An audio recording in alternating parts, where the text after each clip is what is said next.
Paul, we are back. How was your Sky weekend? Yeah, pretty good. Thanks, Fergi. Midweek and weekend, I've just seemed to be dodging all those high effective ownership bullets left, right, and centre. So yeah, up to sixth overall. Had a really good week. It's funny because when I obviously write the template every like Monday morning or Sunday afternoon, I put the ranks in and just putting in a 1-digit rank.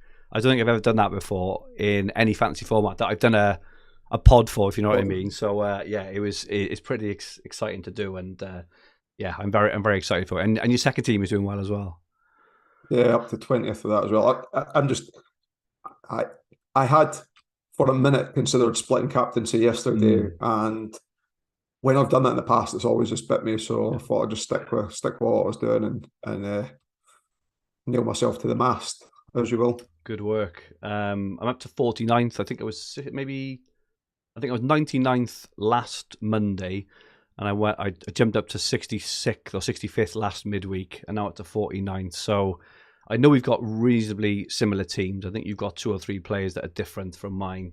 But yeah, you seem to be climbing the ranks quite quickly, whereas I'm not climbing them quite so quickly. So it seems in like those upper echelons, people are starting to drop off, I think. And yeah, I think that's it. Remember, like the last few updates that we've been doing on remaining transfers, that it seemed like the top 10 was gaining, and I think it's because people were infiltrating the top 10, and people started to slide down the ranks. And then you're probably right. There's maybe some up the top that are starting to get really low on transfers and not take advantage of the massive fixture gain volumes, like for your Arsenal, etc. Well, you're definitely going to drag the average count up this week, so it'll be interesting to see. I'll get more information because I'll be able to take you will. I'll work out the total transfers remaining in the top 10, take mine off it, divide by 9, and then I get the average of the remainder up there. Lovely stuff. Welcome everyone in the chat. Windy says transfers are precious. Proceed the course. Definitely no spaffing. Absolutely, those who watch Green Arrow will know what that's about. Gary Plant is in. Kaiser Sose. Matt Woolley hasn't been live for ages, but he's here. Geo Boys, eagerly awaiting Mr. M's team reveal. Wink, he says. Sam D. Taylor, Nico, Dan Perry, Stephen Murray, Bruce. Hope you had banging weekends. I'm dying to know who Fergie and Paul captained on Saturday. I captained Haaland, I think. Same as you, Paul. Yeah. Obviously disappointing, but Dan Perry, Brownie, Glenn, and Johnny Belfast says 6th place. What bloody chance do we have? He says best of luck, Paul. So yeah, thanks for everyone for joining us today. If you haven't subscribed, please make sure you do subscribe. Thought, Paul, today we haven't done it for a while, so I thought we'd just quickly have a look at the top 1K ownership. We haven't done it for a few weeks. Just having a look. Haaland 98.9%. Rashford obviously heavily owned and heavily captained yesterday. I changed my mind yesterday afternoon when I saw the lineup. I wasn't convinced he was going to start yesterday, obviously because of the Barcelona games and the final next weekend. I wouldn't be surprised if he got benched. When he did start, that combined with the ownership, combined with the form, combined with how he played against Barcelona and everything else. And there was a couple of polls flying around in the WhatsApp chats and stuff. So I switched to Rashford, which obviously was really, really pleasing. Kane's still 91% owned. Saliba, 85.5. Salah, still quite high, 61.4. Obviously, they have 4 games now in quite quick succession. Trippier, still in 54.5% of teams. Saka, risen to 51. Rodri, risen to 49. The disappointing Odegaard, I think it's fair to say. I brought him in about 5 or 6 game weeks back, and I think he had an assist on the weekend, but other than that, he's just had a row of 2s, but obviously they still have nice fixtures. De Bruyne down to 31, so it looks like De Bruyne to Kane potentially was a popular move yesterday, and 26% owned Pope, even though at the time of his red card it was 36%, so people may have moved him on yesterday, even though he doesn't actually blank in the league. I don't think he's going to miss the cup final. Right. What are your takeaways, Paul, from the ownership? Yeah, there's a lot of Newcastle players in there and Man United players in there, so it'd be really interesting to see what people are doing with volumes of transfers. We're going to talk about some daisy chain opportunities coming up. Yep. Some moves I've considered myself. over that time. The Trippier one maybe doesn't surprise me that much. I just don't know that there was any player yesterday within that price bracket that I would have wanted to get. And maybe people will use Trippier for perhaps a Wolves player for captaincy, or maybe to Liverpool for 3-for-0, or 4-for-1 rather over Newcastle. So there's definitely a few opportunities there, and I can see more transfers again getting used over the foreseeable. We'll talk about João Palhinha in a bit when we look at Friday night's captaincy. The Ake and Akanji one is it's been just so beneficial for me. I mean, I've got Ederson, so it's not been, that transfer's not been great. Although my transfer was Pope to Ederson, so if you're looking at net difference from transfers made, I've still made a significant jump on that move from going early. So not too disheartened.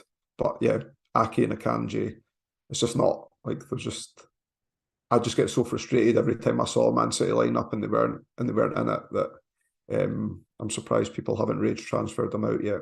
Again, a few opportunities for those players as well. De Bruyne moving down to 31% is good for me because I've not owned them all season. Unless Man City get us a cluster of games again, and it's easy to jump off a Salah or a Kane or a Haaland. Well, it wouldn't be Haaland, would it?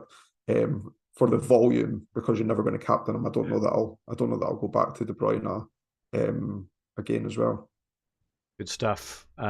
Just a quick look at average transfer remains. This was as of last week. I wouldn't have guessed there'd be lots of transfers made this weekend. De Bruyne to Kane, I say, was probably a popular one. Maybe, well, it looks like people moved off Pope. Either that or a lot of Pope owners kind of fell outside of the top 1K. But other than that, I don't think there's been a lot this weekend. So I'm not expecting like a massive update next week. The top 10 went up from 13.1 to 14.9. Now Paul's in there. That'll probably increase again, you would guess. Top 100, 15.3, down to 14.5, which I found quite interesting. Top 1,000 down from 17.8 to 16.5. And the top 5,000, 18.6, down to 17.3. So they're definitely closing up and leveling off now, aren't they, amongst those, between the top 10 and top 1,000, only 1.6 transfers in it now. So it's looking like the average around there is around 15 or 16, which hopefully for those listening to this, they will have quite a few left above that average. What are your thoughts, Paul? Well, the most interesting thing for me on this is that Sky Fantasy Football Twitter's changed the font on their numbers. I saw that. Why would you do that? Chunky bolds, and it looked better last week. But they've only changed it on the green text, because the actual text for top 10, top 1,000 is the same. So they've only changed it for one thing. Why? I have no idea. Yeah. But I think most people know roughly where I am. I provided that burn down chart last week of where I think, where the average number of transfers, if you were going a linear usage across the season is, and I like to sit just above that, and I am just above it. So I agree that the top 10 will probably jump a little bit next week. Again though, top 100, I could see that. Could I see it coming down? I think as experienced Sky managers coming to the top 100, that brings it up, but there is multiple opportunities to use transfers again. So again, probably stay on even keel week to week. I think you're right this week. I think it will go up slightly this week, and then the following week it'll maybe plateau a little bit. So firstly, then this coming Friday, quite a big game from a Sky perspective, Wolves and Fulham, and we've called this Friday Night Dinner. I don't know why really. Have you seen the programme, Paul?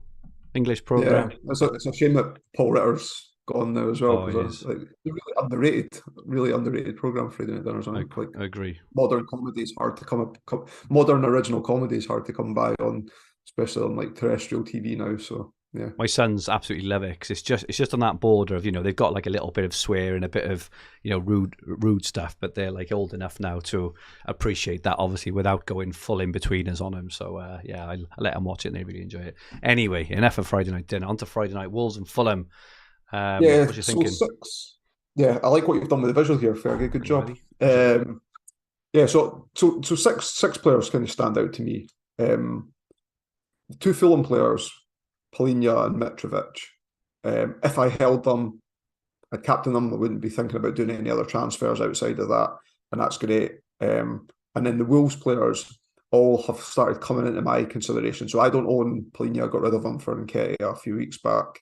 Mitrovic I don't own. I think he's just in around about 10% in the top 1k, just underneath that. There's doubts about him starting as well. What I've been thinking about is, well, one, my initial plan was to do Rashford to a Wolves asset. So I looked at them all. Neves, Kilman, both operating around about 4 points per game since the World Cup break. Yeah. I'm averaging at 12 points a transfer gain just now.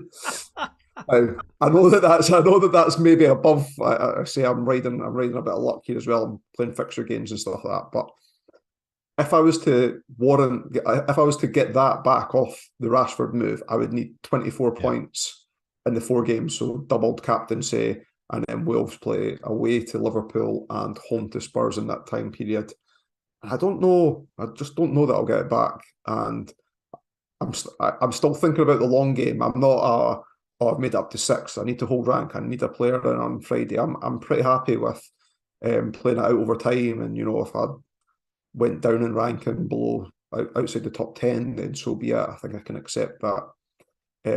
So that was my initial plan, and for 2 transfers, I think I've ruled it out, but wow. Things change, might come back to it. But if I was getting a Wolves player via the Rashford in and out route, it would probably be Neves, based on his various different means in which he can score points. Then I started thinking, right, I've got Ederson. Could I do Jose Sa, knowing that I'm going to get Rea down the line? So I've already banked in this Ederson to Rea move. Yeah. I don't think that I'm giving away any tactics by this, because I can think Rea's ownership's probably going to be like 60 or 70% after that Monday night game in the top 1,000. I think it's going to be a very, very, very popular move, regardless if I talk about it on this pod or not. So it doesn't matter. So could I do Ederson to Sa to Rea? So that would be at the expense of 1 additional transfer on top of the one that I've already banked in. That gives me Sa away to Fulham twice, because I captain him. Then away to Liverpool and at home to Spurs. And in that time, Ederson plays 2 of the bluntest strike forces in the league at the moment in Newcastle and Bournemouth. Yeah. Now, I know that Man City's ridiculous tendency to score from 1 shot on target against, but that's going to even out at some point in time.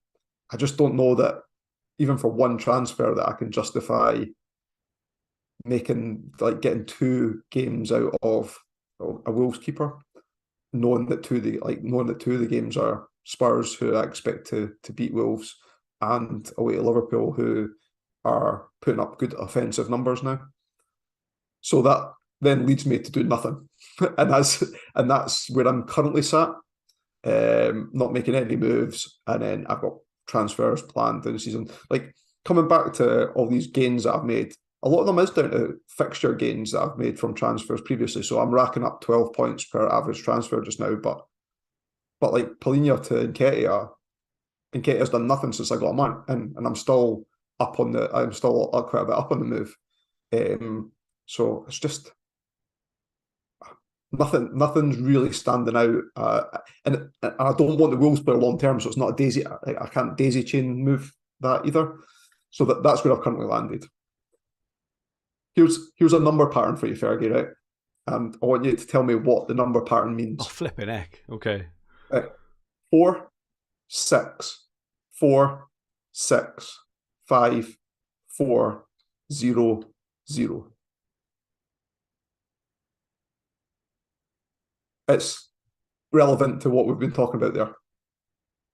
The 6 is throwing me. I was thinking it was some kind of players' points, but you don't often get 6, do you? Kind of, but it's not points. It's not points. So how do you score points in the Sky game? Tackles? Oh, Polina's tackles.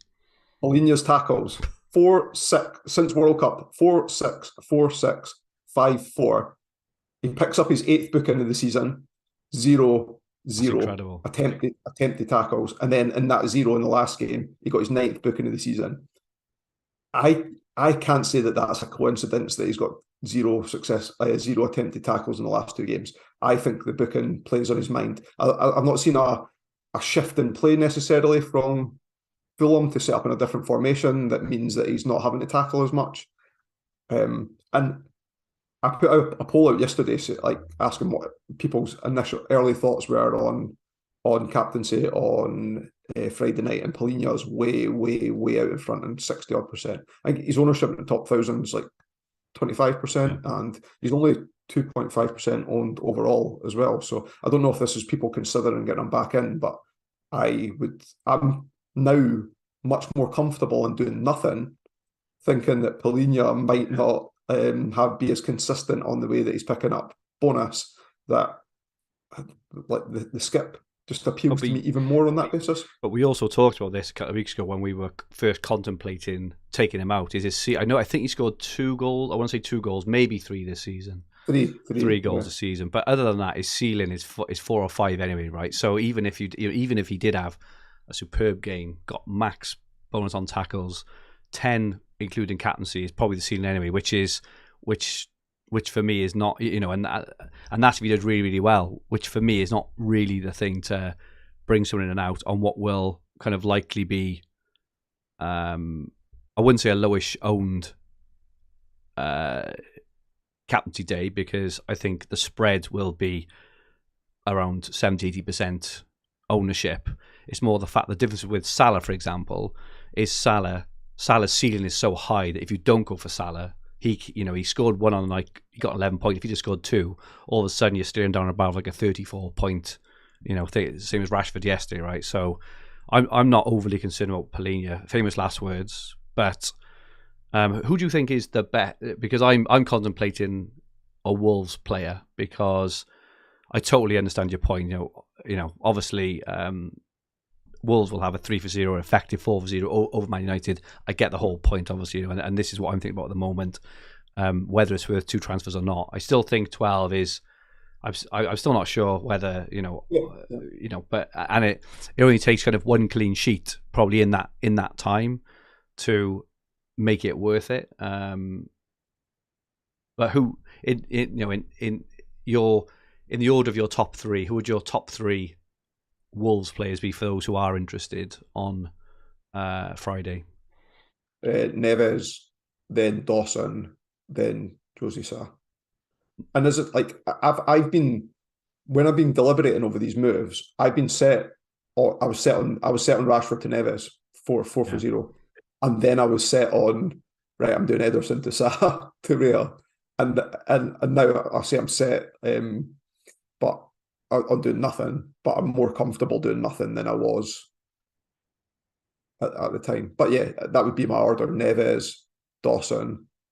If I was holding the Wolves defender longer term, I would rather have Kilman than Dawson, or the security he plays on the left-hand side of the the 2 centre backs, and therefore it's Nathan Collins is Dawson's competition, whereas Kilman doesn't have any competition. And then Sa, but only Sa because of that move through.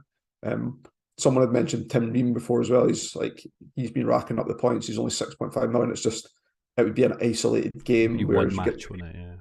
Exactly, and they don't play again till the Monday night, unless you're holding longer term, which I don't really want to do. So, yeah, interesting stuff. Still not decided on what to do on Friday. It'll definitely be a see the lineups and kind of make a decision, spur the moment thing, I think. But yeah, it'll be. People's got bad memory. People's got bad memories of Ruben Neves because he was the go-to for a lot of Sky managers in that Leeds Wolves game on a Friday night as well. Yeah. And then he got injured in the first half. And he was out for quite a bit. So Ollie Watkins-esque. Yeah, cost people 2 transfers in and out. Oh, okay. Looking then a bit further along, we did have some news late this afternoon. I haven't even had a chance to update the graphic, but we have, for those who haven't seen it, that Crystal Palace and Brighton has been moved from 13th and 16th of March to Wednesday the 15th, which makes that a double game day now, along with Brentford and Southampton. So my immediate thought was, I've probably saved a transfer there because I would probably have gone in Dunk. Not that Dunk is a bad option anyway, but it's probably not made it enforced because we are coming up slowly towards the international break as well. I think there's only another 4 weekends before the next international break where we can all have a big breath and a big relax and start to think about the final sets of games. But in terms of daisy chain moves, Paul, what are you thinking here around opportunities? So I feel I've already talked through it, but I'll go through them again. So there was 5 that I've highlighted. So if you've got Shaw and Trippier, you know that they have no game next game week. So Shaw, Trippier to Kilman, Dawson, if you're kind of tied into formation, would allow extra games there. And then if, again, formation allowed, you could then daisy chain that onto Ivan Toney on the Monday night. So you're getting a nice kind of 4-for-0 in that time period, or 4-for-1 over Trippier and Shaw, knowing that you're then moving to the end player that you want. Covers captaincy if you don't have Fulham player in place already. I spoke about Rashford to Neves to Rashford. I don't hate the transfer at all. You can't be net down on that transfer. I mean, it could be 2 transfers and an injury or whatnot, but I still think that that's an okay move. And if I had much more transfers than what I had, then I'd consider that. I think if you haven't got Rashford, I definitely use this opportunity to jump on a Wolves player and then jump onto Rashford after. That's pretty obvious, that one. Yeah, I think that'd be a really sensible idea to play, unless it was I wouldn't be doing it from an Arsenal player, so it'd have to be someone like a Newcastle player if I was doing it, like an Almiron or Trippier or such like. I think that'd be a great shout. One I've thought about, if you don't own Saka, you could potentially do something like Rashford to Saka and then Palhinha back to Rashford. There's a few daisy chain opportunities to take out the players that you don't want and get players that you do want by using Rashford as a makeshift to begin with and then moving somebody else back onto Rashford that way. I think that works. That way we would give like Saka or another Arsenal player, maybe even Zinchenko, who's a little bit cheaper if budget's a problem, and you'd get that player longer term. I spoke about the Ederson to Sa to Rea move, which I had considered. I don't think I'm going to go there, but it is another option. And then one I had thought about was Mitrovic to Nketiah for 3 games and then moving Nketiah to Toney. I think that's a nice transition move as well. All roughly the same value, but albeit Toney's a little bit more. But if you've got budget in the bank, then there's another opportunity there. But there's so many permutations based on what your team is. I'd be using the Fulham player, the Man United player, or the Newcastle player as your makeshift all the way through. I think the only thing I would add in there, like as we can see now on screen, if you don't go, you can either go on Fantasy Football Hub and go on Ian Parring's Transfer Planner, or you can go on to FF Stuff. It's so individually team dependent as well, isn't it? Because everyone will have different formations, different players. The other thing I would say is, and I've been trying to think of of some plans over the coming weeks, and once or twice I've kind of been caught in the net of the formation, right? So I was thinking, for example, I could do Ake to someone, then go back to Rashford, but I can't because I've only got the 3 at the back. And then conversely, I was thinking, I can go, Rashford to Neves onto Toney, but I can't because I've already got 3 up front. So I would say for all your plans, do make sure, do put them through on Sky to make sure that they obviously don't confirm, for goodness sake, because I've nearly done that a million times, but just put it through to make sure that formationally, structurally, and budgetary, that everything lines up, because it's so easy to make that mistake. And once you do that and you confirm it, nothing feels worse. So, but yeah, there's so many opportunities. The only other one, Paul, both of us don't have Salah. I think he's the player I'm a little bit concerned about over the next few weeks. Obviously away to Palace on Saturday, he could do well, right? But we do have City against Bournemouth, so in terms of captaincy, that's all right. But next Wednesday, the 1st of March, they're home to Wolves, Liverpool. Arsenal are home to Everton, which I think we both considered when we were thinking about taking out Salah. But Liverpool have definitely improved, it's probably fair to say, over the last couple of games. Arsenal are hardly pulling up trees going forward, even though they did score 4, for the weekend. And Everton have tightened up a little bit. I think they've only conceded 2 in the last, I want to say 3 games or 4 games maybe. They look like they'll be a different beast home from away. But it's what Burnley always have a really good record at Turf Moor, but when they're away from home, not as much. And I'm hoping for my Arsenal assets' sake that continues next week. Yeah, and the following week then. So 4 days later on the Sunday, Liverpool are home to United again, which from a captaincy view, they obviously play in the same game as the other favourite, Rashford. But again, with Liverpool being at home, it's quite a tough one as well. So, I think the way I play the game is I probably won't make. I've got kind of thoughts in my mind, but I don't know where it is. Like this year, I've been I do obviously plan, but very much a vibes player in terms of see how I feel at the time rather than try and be a bit too intricate and a bit too clever early doors, because I just don't think that's worked since the COVID year really. But I'm definitely I'm happy to skip Saturday, but next Wednesday could be one for me and may have to have a think. Hopefully my hand will be forced by either the fact that Salah doesn't play, or I get some kind of injury to someone like Kane or Haaland or something. Obviously in real life you never hope for injuries, obviously talking in pure fantasy terms here, but also makes it an obvious move, if you see what I mean. Yeah, there's 2 bits of information that's going to come to us in the short to medium term too. We're going to get the April fixture announcements over the next week or so. This week, I think, isn't it? And unfortunately, this happens on the Wednesday, but the FA Cup results will determine blanks and other rearrangements as well. It's a pity that didn't happen on the Tuesday night prior to the games on the Wednesday, but we're at. But we'll get that information as well, which will help with our planning as well from there. Yeah, all interesting stuff, all very intricate stuff in there. But there's only 4 weeks left until the international break. Looking at this game week then, so we've done Fulham and Wolves to death on Saturday. No early match, but it is West Ham and Forest, Leicester, Arsenal, Leeds and Southampton, Everton, Villa. So we get to see the lineups for all 4 of those games, which is quite a rarity nowadays.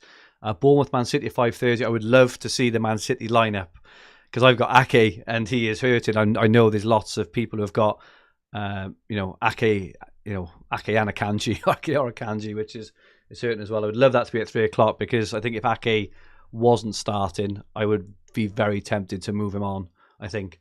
But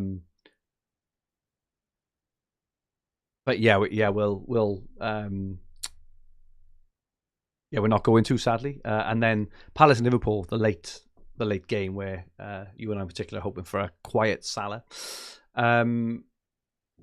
Captain on that day, Haaland away to Bournemouth. I'm not bothered still about Captain Haaland if he blanks. And it doesn't matter really, does it? No? Yeah, I'm okay with that. Will that change later on in the season? Perhaps for me, but at present I'm just going to stick with the player that can hurt me the most in the captaincy days that's playing. So yeah, I think I'll be on Haaland. And only one game on Sunday, obviously, because of the Carabao Cup final. But Spurs and Chelsea. I've got Kane. I think Kane was 91% in the top 1K, so he'll be popular. There have been some shouts. I think Hornet in the chat said Palhinha to Thiago Silva on Sunday looks a decent move. If you don't have Kane, and also obviously Chelsea's fixtures ongoing look okay as well. Yeah, Fofana's back, right? So I wonder how that. I'm thinking more for Badiashili's game time. I don't know if that obviously is a threat now there as well. I think it's still pretty easy for me to captain Kane. I think in that game he's got a good record in London derbies as well. Yep. Definitely. And then next Wednesday, as we said, Arsenal against Everton, Liverpool and Wolves. I haven't really given a lot of thought to who I would captain if I didn't go Liverpool. Probably Saka, I think. He's the man on form. He's on penalties. But yeah, I don't know whether to go to Salah or not. It's not just that Wolves game, right? It's the United game after. You're not going to be wanting to miss out on something if you could have done it earlier and things. So something to think about there. I think at the moment I'm not, but I don't know. He's just one of those players. I think it might see how he performs against Palace. If he performs okay, or as he has been, I'm not that overly concerned. Obviously, really good assist in the last game, really good goal against Everton, but he's still not ripping up trees. I don't think he's not looking like brace or hat-trick material yet, is he? So, but we'll see. And Wolves have been decent as well, right? So we get to see Wolves against Fulham on Friday night and Liverpool. I imagine it'll be a popular question in next week's pod as well. Yeah, of course we can look at it next week as well, can't we? That's going to be the one, right? That's going to be the because he's only 60% owned. So yeah, we'll look more next week. Thank you so much for all the questions. We've had a ridiculous amount of questions. We're probably not going to be able to get through them all. Hopefully we've answered most of them, but we will get through as many now as we can. Man on Martin says, after getting the captaincy wrong yesterday, now feeling the urge to go against my original plan of skipping Friday's games. But his bigger question is, how do you deal with a bad outcome affecting your future judgment in the aftermath? Should take it there, Paul. Yeah, so I talk about like risk adverse and how I like to play the game. That's why I pick the boring captain picks, because I know that my downbeat element is massively extrapolated more than what upbeat I am for going against the grain and picking a differential captain. And you and I play a lot of poker as well, Fergie, right? So you know, like we know about tilting and how to do that. Almost like you just have to reset yourself. I think of it like a roulette table. Like I've got friends that when you come in and there's been 5 spins in a row in black, and they're like, well, it has to be red next time. And it's like, well, it doesn't really work like that. Everyone's an independent spin, and you almost have to reset and start again. And that's what I try and do.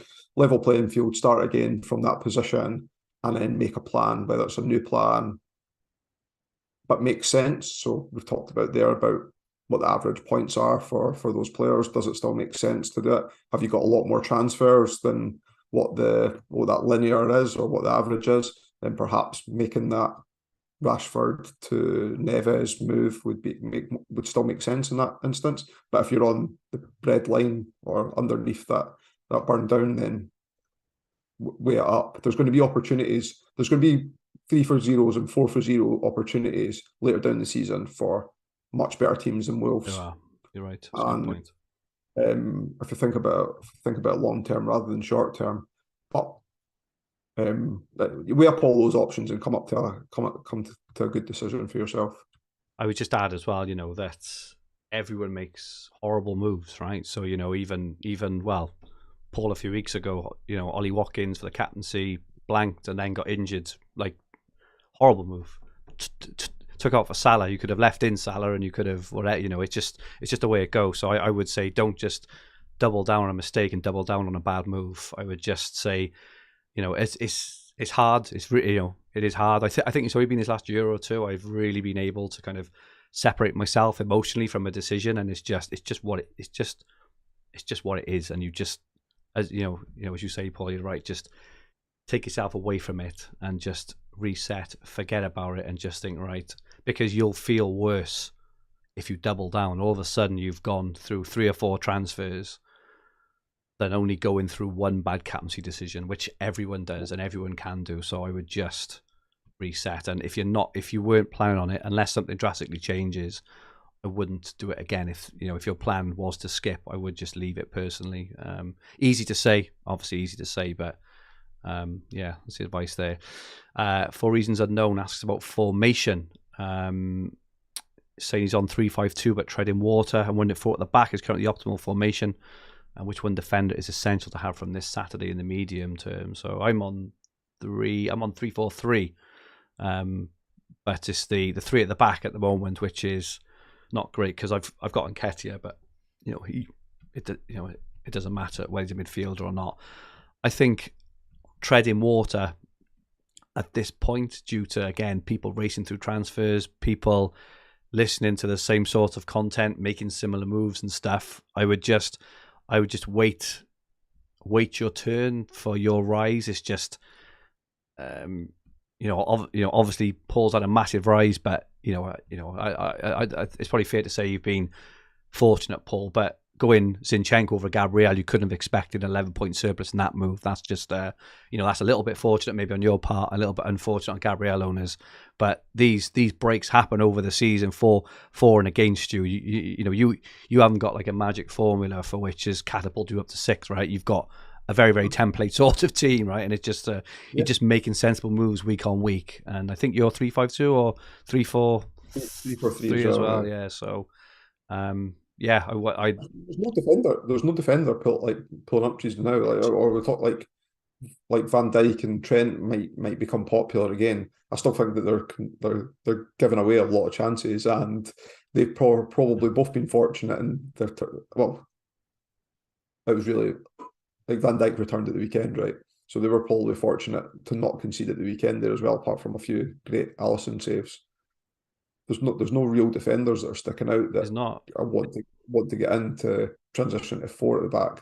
I mean, even that Brighton game that's coming up on the Wednesday, I thought that was going to be, even the Wednesday or the Thursday, would be a good jump on point, but their fixtures immediately afterwards aren't particularly great, and then there's going to be some rearrangements in there based on FA Cup progression as well. So yeah, I don't like restrictive formations. I think 4-4-2 is probably the best formation in the game to transition in and out of, but that's not I don't think that that's necessarily what's causing people to tread water just now. Yeah, same. And just gonna add something there. Lost. It's gone. But into like, I would be tempted if you feel you're treading water, but there's no obvious move. So I've got Ake in defence, right? And the reason I'm sticking with him is because I haven't got anyone's going to move him on to. There's no one really obvious, because Man City has still got a cluster of fixtures. There's no real standout player that I can say, I definitely have to move him.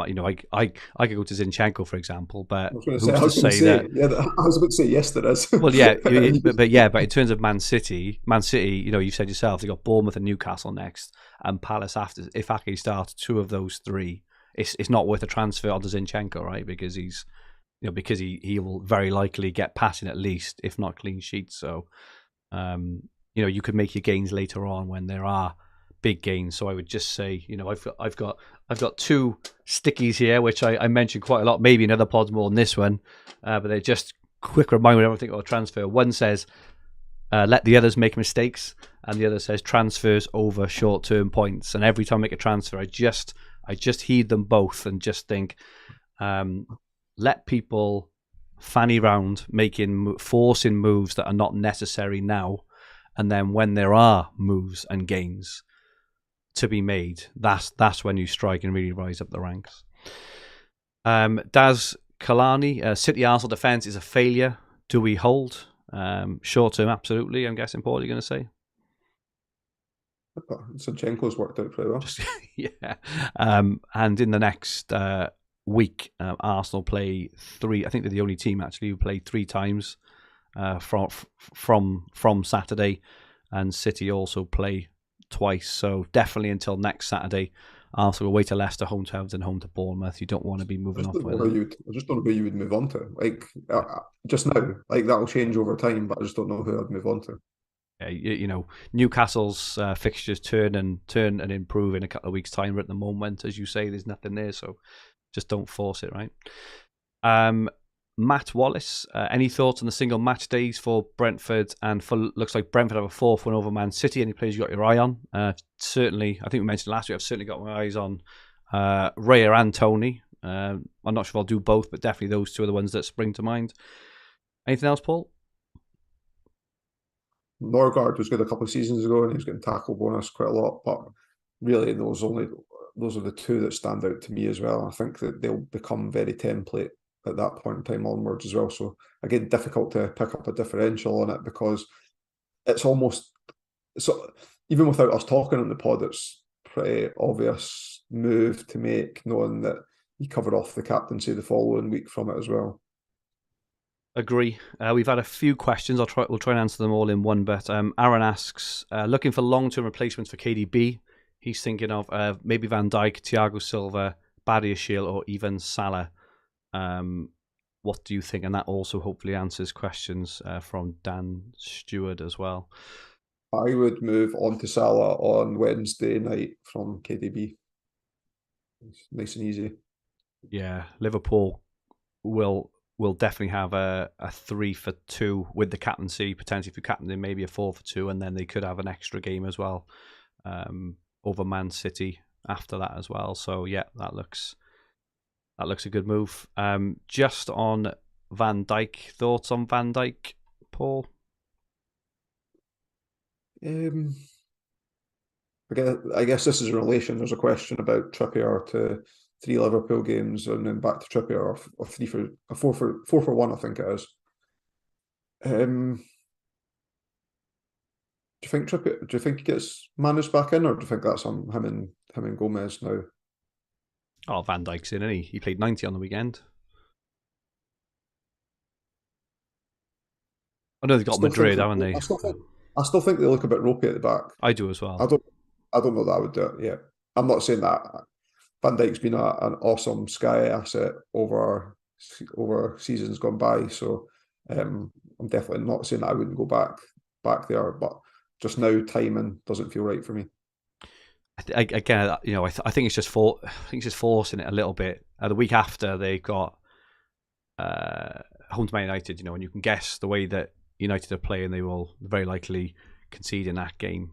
I just think it's forcing it a bit again. It's just no real need, I suppose, other than to try and maybe get ahead of the curve with it. But Colin Johnson asks about Fulham and Wolves. So yeah, we've answered that one. Michael Harlan brought in Kilman on Saturday for Akanji. Should he move him on after Friday? I'd be leaving him in. I would personally, just for the extra games. Yeah, and then move him on to a Man United player, or back to Trippier, or whatever, depending on who you want. Move him on Sunday the 5th. A couple of questions, SkyFF newbie, and a couple of other people have asked about Ederson to Raya.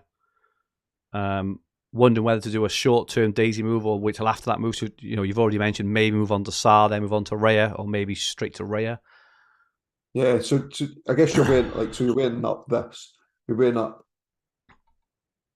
Sarr times 2 away to Fulham. Sarr doesn't pick up shots bonus, like saves bonus, frequently as well. I think you'd be relying on a 9-pointer doubled on the that. Then away to Liverpool and at home to Spurs versus Ederson away to Bournemouth and at home to Newcastle. So does Sarr outscore Ederson by the cost of one transfer in that period of time? I just can't. If you got 1 point on Friday night, I know I'd be pissed off with myself. Yeah, absolutely. More than not doing the move, I think. But that's kind of where I've landed. I can see the merit in doing it. I think I'm just on the other side of the fence. You're practically you're banking on a clean sheet for it to pay off, really, aren't you? 5 pointer, like maybe away to Fulham, who've been playing well as well. I think the Fulham will score, just because they've been playing really well. So I checked the bookies odds, and Wolves are like 20% to keep a clean sheet or something like that. Yeah. Okay. SkyFF newbie and GG Magpie asks who to move Palhinha onto. Who would be your favourite player around that price point? I saw that question come up, and I sat and had a look, and at 7.1 or 7.2 million, I couldn't find anyone that would interest me in the short term from Palhinha move. I think that I'd use the spot and do 2 transfers and get in 2 players that I want with a combined budget, rather than just move on to a budget enabler for the sake of it. The only one I can potentially see, Liverpool have got a 4-for-1 over Fulham, and Bajcetic looks like he may have got it. He's classed as a defender, so potential for clean sheet points. I think he's got the odd pass and tackle bonus previously as well. It's scraping the barrel, right? But a 4-for-1 there may be worth it before you potentially move on to someone else like a Trippier or a Shah maybe, or someone like that. Obviously when Newcastle's fixtures turn, but just an option. Muck PMC, would you guys move a Kanji onto a Wolves player? His time seems to be up. Probably similar to the Ake thing. I think the only issue with moving maybe a Kanji on if you are in a back three is then when you go for a Wolves player, you've got to move on to a defender then again.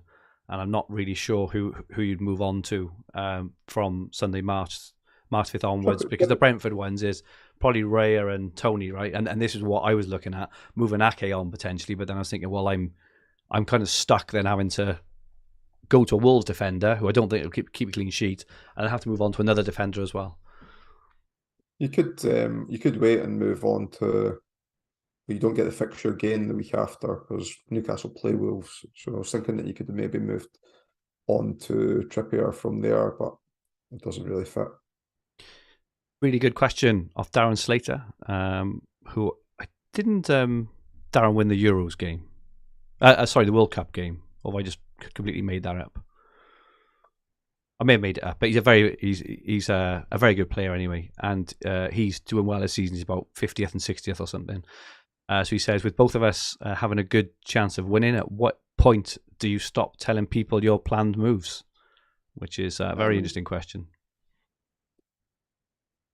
I mean, if it got really tight at the top towards the end, then I'm not saying like things might change, but I'm not a team reveal kind of person, but if people listen to the pod, they can line out my moves. And I've never been secretive or really done anything at the last minute all season to get to 6th as well. People could have worked out my team and copied me to an extent, I guess, on that basis. So I try to be as open and as transparent as possible on the pods, and will continue to do so. That's, I say, I was walking the dog today, mulling over those Wolves moves, and that's where I've come to and decided on is skipping. I think where I like to think I get an edge is I've got a matrix of all the fixtures in my head, and if I see the team lineups and something looks different to what I had thought before, then I can reconfigure a plan pretty quickly, and I don't feel obliged to put that on Twitter or anything. So maybe I get an edge there. It's a difficult question because I don't know for further down the season and we get specific questions, but I'm still happy to lay out multiple options like the way that I've been like the way I've done previously in the pod and will continue to do so. I don't want to come on the pod and then just not serve the purpose of which I want to be on the pod for in the first place. Well, I think as well, it's probably fair to say. So I don't know your team. I know, I roughly can work out your team, but you volunteered. You've got Zinchenko, which I didn't know you had Zinchenko. You volunteered. You got Edison. I didn't know you had Edison. So as you say, you could roughly work out your team, but I don't think I could write out your 11. I maybe could work it out very roughly, but I'd probably still have one or two players wrong. So I don't think with you kind of do as you say, do a team reveal anyway. And I think by us doing a pod on a Monday, we're very fresh from the weekend, and look how much changes between Monday and the weekend, right? You've now got Champions League games, you've got Europa games, you got all this kind of stuff. So things change prior to that. So obviously, I reveal my team on Fantasy Football Hub for all formats every week. I have them for years, and I put that I'll be captaining Kane on Sunday. But my kind of thoughts around that was I thought Rashford is the potential for him to be rested. I wrote that before Rashford played against Barcelona and had yet another stormer and things. So I changed my mind kind of last minute almost. I changed my mind about with about 15 minutes left on Sunday to captain Rashford. Now, that's never something I could reveal. And do you know what I've done before? I have tried to be too accommodating previously, and I don't know if you remember this, Paul. It's only that I think it's the only time I've ever done it. I made 4 transfers in Telegraph. This was about 2 or 3 years ago. Oh yeah, it was the Jimenez own goal game. That's the one, right? So I think I made 4 transfers in one go, which I very rarely do in Telegraph. And I made the transfers, and before I pressed confirm, I took a screenshot of it and posted it on Twitter to say these transfers are making. But by doing that, I then knocked my phone off, put it in my pocket. I've got to press confirm. So even with that now, like almost trying to be almost too accommodating can be a detriment. So I just think like both of us at this point, I think you're right. We're incredibly open about what we're thinking, but come the time, there are circumstances, and it's also how you're feeling as a person, right? You may have had a day on Friday that leads you to think, oh, do you know what? I'm just going to do it, or or kind of whatever it is. It's hard to. I think I'd be more inclined to come on and say, like, I'm thinking of doing something. I've got 20 points to make up at the weekend. Going into the last game of the season, I think I'm going to do something left field. Yeah. And yeah, but yeah, really good question. It was a good question. Thank you for that. And apologies, it was Shane White who won. Darren Slater. I see all these names all over every league. I mean, every leaderboard I'm in. Darren Slater, Shane White, all these people. I see them everywhere. And so apologies for that. But that is all the questions for this week. So thank you so much for everyone who sent them in. As usual, just a quick look at the Four Nations League before we go. I'll skip the bottom couple. Liam Wonders 2. 1972 is in 7th place, and then his first team is on 1991. Dan Cox, the special one, is on 2038, and Ian Parrin's first team, Planet Sky, is sitting in 4th with 2063. My team is in 3rd place, 2100, which is 3rd, and then Paul's second team is on 2125, which is 2nd, and as we know, first team 2147, which is 6th in the overall game, and long may it continue, Paul. Hopefully that single digit will continue for. Although if you are skipping on Friday and something dodgy like a Neves brace happens, you could be in for a bit of pain there. But we'll see. Or a Polina brace would be even worse, right? A Polina brace. Can you imagine that word? I think I might put a wee. You have a bet on Polina scoring any time, haven't you? Yeah, good stuff. And that is it for us for this week. Thank you so much to all those watching and listening. Your continued support is much, much appreciated. And thank you, Paul. Where can people find you? On Twitter at Paul McAnulty, 1 MCA NULTY.